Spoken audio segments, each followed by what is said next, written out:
ఉన్నది. అది కటాక్షం. కటాక్షం అంటే పొట్టి చూపు. అమ్మా నీ కటాక్షము కావాలి అని అడుగుతారు.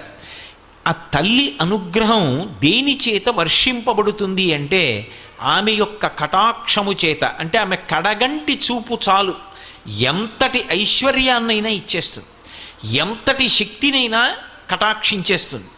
అంత గొప్ప చూపు కలిగినటువంటి తల్లి కనుక, చూపుల చేత పోషించగలిగినటువంటి తత్వం ఉన్నది కనుక, తన చూపుల చేత లోకమంతటినీ కూడా అనుగ్రహించగలిగినటువంటిది కనుక ఆ తల్లికి లక్ష్మి అని పేరు వచ్చింది.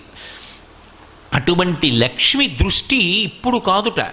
అసలు ఎక్కడ ప్రారంభం అవుతుంది అంటే ఈ శరీరంలోకి జీవుణ్ణి ప్రవేశపెట్టేటప్పుడే బ్రహ్మగారు మొట్టమొదట తల్లి వంక చూస్తాడు. ఎందుకని అంటే చతుర్ముఖ బ్రహ్మగారు సృష్టికర్త. సృష్టికర్త అయినటువంటి బ్రహ్మగారికి